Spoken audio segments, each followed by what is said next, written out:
আসসালামু আলাইকুম রহমতুল্লাহ ওবারাকাত।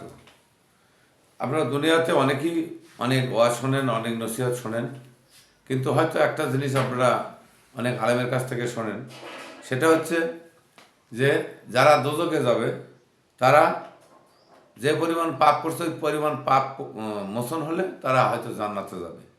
কথাটা কিন্তু ভুল চিন্তা ভাবনা সম্পন্ন, কারণ আল্লাহ যেটা বলেছে সেটাই রাইট। আল্লাহ কোরআনে বলেছেন সূরা মায়দার ৩৭ নম্বর আয়াতে যে যাহারা দোজখ হইতে বাহির হইতে চাইবে কিন্তু তাহারা উহাতে বাহির হইবার নয়, কারণ তারা বাহির হওয়ার ক্ষমতা তাদের নাই এবং তাহাদের জন্য স্থায়ী শাস্তি রহিয়াছে, মানে তারা চিরস্থায়ী শাস্তি জাহান্নামে ভোগ করবে। তাই আপনি যত কথাই বলেন, জাহান্নামের সার্টিফিকেট পেলে সে জীবন জাহান্নামে থাকবে এবং জান্নাতের সার্টিফিকেট পেলে সে জান্নাতে থাকবে। এখন আল্লাহ কি করবেন দয়া পরবশত সেটা হলো পরের ব্যাপার, কিন্তু আল্লাহ যা বলেছে এটা বিশ্বাস করতে হবে। তাই জাহান্নাম থেকে অন্তত বাঁচার জন্য আমাদের চেষ্টা করা উচিত, এবং চেষ্টা না, আমরা জাহান্নাম থেকে আমাদের যদি প্রকৃতপক্ষে ইচ্ছা থাকে তাহলে আমরা জাহান্নাম থেকে বাঁচতে পারবো। সেটা দুনিয়াতেই আমাদের সেই ব্যবস্থা করতে হবে, কারণ দুনিয়ায় যদি আপনি ব্যর্থ হন তাহলে সেই ক্ষেত্রে আপনার জাহান্নাম অবধারিত, এর মধ্যে কোনো ভুল নাই। তাই ভুলের কাজে আমরা করব না এবং ভুল পথে আমরা হাঁটব না, কারণ আমাদের আল্লাহ জান্নাতে যাওয়ার জন্য অসংখ্য রাস্তা সৃষ্টি করে দিয়েছে, আর জাহান্নামে যাওয়ার জন্য একটি মাত্র পথ।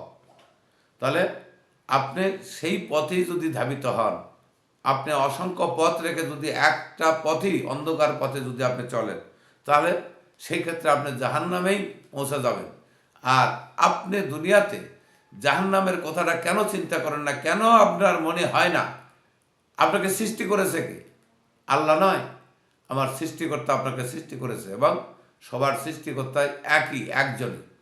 তাই সৃষ্টিকর্তার কথা আপনাকে কেন মনে হয় না? সৃষ্টিকর্তা যা বলেছে তা আপনার বিশ্বাস হয় না কেন? তার উপরে গুরুত্ব কেন হয় না? কারণ এই গুরুত্ব আপনাকে অবশ্যই দিতে হবে। এই গুরুত্ব যদি না দেন, এই যে ক্ষণস্থায়ী দুনিয়া, এই দুনিয়ার মোহে পড়ে এবং শয়তান আপনাকে প্রভাবিত করে জাহান্নামের অন্ধকারের পথে আপনাকে পরিচালিত করতেছে। তাই জাহান্নামের পথে পরিচালিত না হয়ে আসুন জান্নাতের চিন্তা করুন। দুই দিনের দুনিয়া দুনিয়া নয়, আসল দুনিয়াটাই আপনার পরকাল। তাই আজীবন যেখানে থাকতে হবে সেখানকার চিন্তাটাই অন্তত করা উচিত।